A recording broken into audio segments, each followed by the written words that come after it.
Hello friends, स्वागत है आप सभी का आपके अपने YouTube channel your history guide पर। तो फ्रेंड्स, आज के इस वीडियो में हम सभी बायोलॉजी का टॉप 50 क्वेश्चन करने जा रहे हैं। ऐसे क्वेश्चन जो आप सभी के एग्जाम में बार बार पूछे जा रहे हैं, उन्हीं क्वेश्चनों को मैंने यहाँ पर पुटअप किया है। आप सभी के लिए वीडियो मोस्ट इंपॉर्टेंट होने वाला है। चाहे आप एसएससी एमटीएस की तैयारी कर रहे हो, आरपीएफ की तैयारी कर रहे हो, आरपीएफ एसआई कांस्टेबल किसी भी एग्जाम की तैयारी कर रहे हो, आप सभी के लिए वीडियो मोस्ट इंपॉर्टेंट होने वाला है। क्योंकि दोस्तों बायो का क्वेश्चन बेसिक है, यहाँ से क्वेश्चन तो जरूर ही पूछा जाता है, चाहे जो एग्जाम हो। चलिए पढ़ना शुरू करते हैं।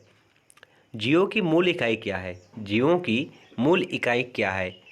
तो इसका राइट आंसर क्या है? कोशिका। दोस्तों मैंने बेसिक टू एडवांस क्वेश्चन यहाँ पर सीक्वेंस वाइज रखा है। अगर आप सभी शुरू से लेकर लास्ट तक वीडियो देख लेते हैं तो आप सभी को काफ़ी इससे मदद मिलने वाली है। चलिए आगे देखते हैं। डीएनए का पूरा नाम क्या है? मतलब डीएनए का फुल फॉर्म क्या होता है, ये आप सभी से पूछा जा रहा है। तो राइट आंसर क्या होगा? डीऑक्सीराइबोज न्यूक्लिक अम्ल एसिड होता है, या अम्ल बोल लें, वही बात है। डीएनए का फुल फॉर्म क्या होता है? डीऑक्सी राइबो न्यूक्लिक एसिड इसका फुल फॉर्म होता है। चलिए आगे देखते हैं। अब जीवों में ऊर्जा का प्राथमिक स्रोत क्या है? जीवों में ऊर्जा का प्राथमिक स्रोत क्या होता है? तो सूर्य होता है। कौन होता है? सूर्य होता है। प्रकाश संश्लेषण की प्रक्रिया में कौन सा पिगमेंट मुख्य भूमिका निभाता है? यहाँ पर आपसे इससे पूछा जा रहा है, जब प्रकाश संश्लेषण पौधों में होता है तो कौन सा पिगमेंट जो है मुख्य भूमिका निभाता है? तो राइट आंसर क्या है? क्लोरोफिल। क्या? क्लोरोफिल। और प्रकाश संश्लेषण के द्वारा पौधे दोस्तों क्या रिलीज करते हैं? तो ऑक्सीजन। ग्रहण क्या करते हैं? Carbon dioxide. ये भी आप याद रखिएगा। मानव शरीर में कितनी हड्डियां होती हैं? मानव शरीर में कितनी हड्डी होती हैं? तो 206। कितनी? 206 हड्डी होती हैं। कौन सा अंग मानव शरीर का सबसे बड़ा अंग है? कौन सा अंग मानव शरीर का सबसे बड़ा अंग होता है? त्वचा जो है वो सबसे बड़ा अंग है। रक्त समूहों की संख्या कितनी होती है? रक्त समूहों की संख्या कितनी होती है? तो 4। A B O. A B O. सबग्राही कौन सा होता है? ओ ग्रुप जो होता है सबग्राही होता है। और सॉरी दोस्तों, ओ जो है सर्वदाता होता है, और ए बी प्लस जो है सर्वग्राही होता है। ये भी आप याद रखिएगा। प्रोटीन के निर्माण की प्रक्रिया को क्या कहा जाता है? प्रोटीन के निर्माण की प्रक्रिया को क्या कहा जाता है? तो अनुवांशिकी कहा जाता है। क्या? अनुवांशिकी कहा जाता है। जब प्रोटीन बनती है तो इस प्रक्रिया को क्या कहा जाता है? अनुवांशिकी कहा जाता है। ऑक्सीजन का सूत्र क्या है? ऑक्सीजन का सूत्र क्या है? O2। आप भी सोच रहे हैं इतना बेसिक क्यों करा रहे हैं? दोस्तों यहाँ भी लोग गलत कर देते हैं। ऑप्शन में O रहेगा, O2 रहेगा, O3 रहेगा, और आपसे इसे पूछा जाए ऑक्सीजन का सूत्र क्या है, बहुत लोग तो O मार देते हैं। O माने ऑक्सीजन समझते हैं, लेकिन गलत रहता है। बहुत लोग O3 मार देते हैं, जो ओजोन का सूत्र होता है, ये भी गलत होता है, इसलिए करा रहे हैं। ऐसा नहीं दोस्तों, सबको आता है, सभी को नहीं आ रहा है ये क्वेश्चन। पौधों में जल का संचलन किसके द्वारा होता है? पौधों में जल का संचरण किसके द्वारा होता है? तो ऑक्सीलम के कारण। किसके? एक्सीलम के कारण दोस्तों पौधों में जल का संचरण होता है। गर्भ में भ्रूण का विकास किस अंग में होता है? गर्भ में भ्रूण का विकास किस अंग में होता है? तो गर्भाशय में होता है। गर्भाशय में भी दोस्तों भ्रूण का निर्माण होता है। इंसान के शरीर में कितनी प्रमुख अंग प्रणालियाँ होती हैं? ये आपसे से पूछा जा रहा है। तो कितनी होती हैं? 11 होती हैं। मोस्ट इंपॉर्टेंट क्वेश्चन है, कई बार पूछा गया है। पैदाइशी रोग को क्या कहते हैं, या पैदाइशी रोग क्या होता है, ये आपसे से पूछा जा रहा है। तो अनुवांशिक क्या होता है? अनुवांशिक रोग जो है उसे ही पैदाइशी रोग कहते हैं। ये भी आप याद रखिएगा। कौन सा हार्मोन शर्करा के स्तर को नियंत्रित करता है? कौन सा हार्मोन जो है शर्करा के स्तर को नियंत्रित करता है? तो इंसुलिन। इंसुलिन जो है दोस्तों वह शर्करा के स्तर को नियंत्रित करता है। पौधों में सूक्ष्म पोषक तत्वों के रूप में कौन से तत्व आवश्यक हैं? पौधों में सूक्ष्म पोषक तत्वों के रूप में कौन से तत्व आवश्यक हैं? तो आयरन और जिंक। ये दोस्तों दो जो तत्व हैं ये पौधों में पोषक तत्वों के लिए आवश्यक हैं। जीवों में ऊर्जा का संचय किस रूप में होता है? जीवों में ऊर्जा का संचय किस रूप में होता है? ग्लाइकोजन के कारण। किसके कारण? ग्लाइकोजन के कारण होता है।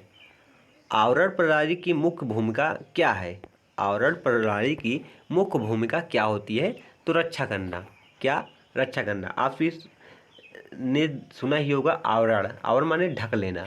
जब कोई दोस्तों बाहर से हमला होता है, कोई किसी को ढक लेता है तो उसको क्या दे रहा है, उसे प्रोटेक्शन दे रहा है, उसकी सुरक्षा कर रहा है। तो आवरण प्रणाली का क्या भूमिका होती है, रक्षा करना इसकी मुख्य भूमिका होती है। क्लोरोप्लास्ट में कौन सी प्रक्रिया होती है, क्लोरोप्लास्ट में कौन सी प्रक्रिया होती है, तो प्रकाश संश्लेषण। क्या होती है, प्रकाश संश्लेषण होती है। मांसपेशियों की मांसपेशी किसके द्वारा संकुचित होती है, मांसपेशियों की मांसपेशी किसके द्वारा संकुचित होती है, तो एडेनिन ट्राइफॉस्फेट के द्वारा। कितने, एडेनिन ट्राइफॉस्फेट के द्वारा, या फिर एटीपी आप सभी को ऑप्शन में मिल जाएगा। एटीपी का फुल फॉर्म क्या होता है, एडेनिन ट्राइफॉस्फेट, ये भी आप याद रखिएगा। मानव शरीर में रक्त का पीएच मान क्या होता है, मानव शरीर में रक्त का पीएच मान क्या होता है, तो 7.4। 7.4 जो है दोस्तों मानव शरीर में रक्त का पीएच मान होता है। कौन सा अंग मानव शरीर में विषाक्त पदार्थों को समाप्त करता है, कौन सा अंग मानव शरीर में विषाक्त पदार्थों को समाप्त करता है, तो यकृत करता है। कौन, यकृत करता है। पौधों में कौन सा हार्मोन वृद्धि को नियंत्रित करता है, पौधों में कौन सा हार्मोन वृद्धि को नियंत्रित करता है, तो ऑक्सिन जो दोस्तों हार्मोन है ये पौधों में वृद्धि को नियंत्रित करता है। इंपॉर्टेंट क्वेश्चन है, इसे आप मार्क करिएगा, ये कई बार आप सभी के एग्जाम में पूछा जा चुका है। संवेदन तंत्र का मुख्य कार्य क्या होता है, संवेदन तंत्र का मुख्य कार्य क्या होता है, ये आप सभी से पूछा जा रहा है। तो संवेदी जानकारी का संचार करना ही संवेदन तंत्र का मुख्य कार्य होता है। विरासत का अध्ययन किसे कहते हैं, विरासत का अध्ययन किसे कहते हैं, तो राइट आंसर क्या है, अनुवांशिकी को। अनुवांशिकी जो है दोस्तों इसे विरासत का अध्ययन कहते हैं। क्यों कहते हैं, क्योंकि दोस्तों अनुवांशिक रोग जो है वो हमें जन्म से ही मिल जाती है। और कोई चीज़ जब आप सभी ने सुना होगा कि ये हमारे दादा की विरासत है, इससे यह हमारे नाम होगी, हमारे पापा की विरासत है, हमारे नाम होगी। उसी प्रकार अनुवांशिक रोग जो है दोस्तों वो हमारे दोस्तों जो है माता पिता के द्वारा हमें मिलता है, इसलिए इसे विरासत का अध्ययन कहते हैं। आगे देखते हैं, ग्लूकोज का रासायनिक सूत्र क्या होता है, ग्लूकोज का रासायनिक सूत्र क्या है, तो C6H12 और 6 दोस्तों ग्लूकोज का रासायनिक सूत्र होता है। चलिए आगे देखते हैं, किस जीव में सबसे पहले कोशिका का आविष्कार हुआ, किस जीव में सबसे पहले कोशिका का आविष्कार हुआ था, तो राइट आंसर क्या है, एक कोशिकीय जीव में। सर्वप्रथम कोशिका का निर्माण किस जीव में हुआ है, तो एक कोशिकीय जीव में हुआ है, ये भी आप याद रखिएगा। कौन सा विटामिन दृष्टि के लिए आवश्यक है, कौन सा विटामिन दृष्टि के लिए आवश्यक है, तो विटामिन ए जो है वो दृष्टि के लिए आवश्यक है। रक्त में लाल रक्त कोशिकाओं का मुख्य कार्य क्या होता है, रक्त में लाल रक्त कोशिकाओं का मुख्य कार्य क्या होता है, तो राइट आंसर क्या है, ऑक्सीजन का प्रवाहन करना। क्या, ऑक्सीजन का प्रवाहन करना। अगला क्वेश्चन देखते हैं, जीवाणुओं की दीवार में क्या होता है, जीवाणुओं की दीवार में क्या होता है, तो राइट आंसर क्या है, पेप्टिडोग्लाइकन। पेप्टिडोग्लाइकन दोस्तों जो है जीवाणुओं की दीवार में पाया जाता है।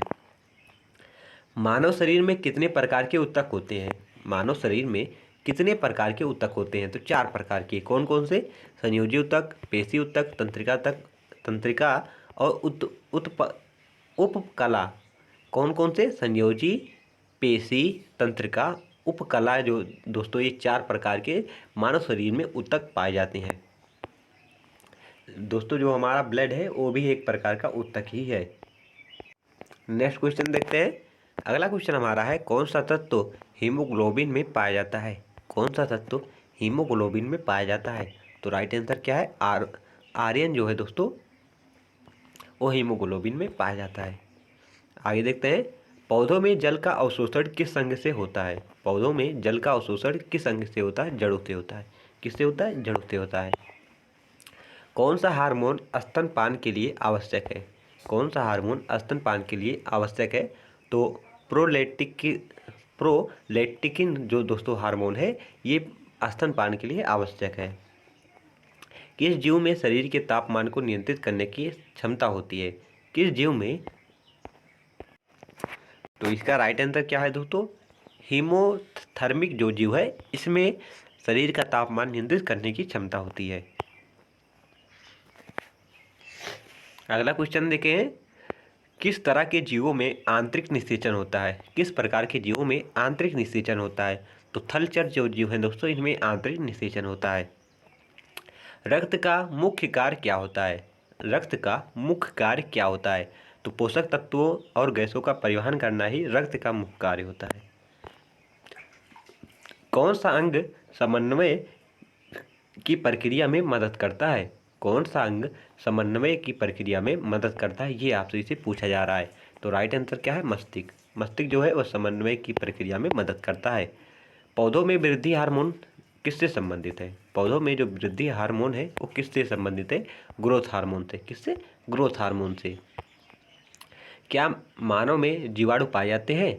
क्या मानव में जीवाणु पाए जाते हैं? तो हाँ, मानव में भी जीवाणु पाए जाते हैं। कहाँ पर पाए जाते हैं? आंतों में जो है दोस्तों वो जीवाणु स्थित होते हैं। विरासत का आधार क्या है? विरासत का आधार क्या है? तो डीएनए। किस कारण आनुवांशिक रोग होता है, ये भी आपसे इसे पूछा जा सकता है। तो डीएनए के कारण। किसके कारण? डीएनए के कारण। जब एक माता पिता का डीएनए बालक में आता है तो जो आनुवांशिक रोग उनके माता पिता में रहता है वो बच्चे में भी आ जाता है। कौन सा विटामिन रक्त को जमाने में मदद करता है? कौन सा विटामिन रक्त को जमाने में मदद करता है? तो विटामिन के जो है दोस्तों वो रक्त को जमाने में मदद करता है। कोशिका में ऊर्जा का मुख्य स्रोत क्या है? कोशिका में ऊर्जा का मुख्य स्रोत क्या है? तो ग्लूकोज। ग्लूकोज के द्वारा ही दोस्तों हमारी कोशिकाओं को ऊर्जा प्रदान होता है। कौन सा अंग गंध का अनुभव करता है? कौन सा अंग गंध का अनुभव करता है? तो नाक। नाक जो हमारी है वो गंध का अनुभव करती है।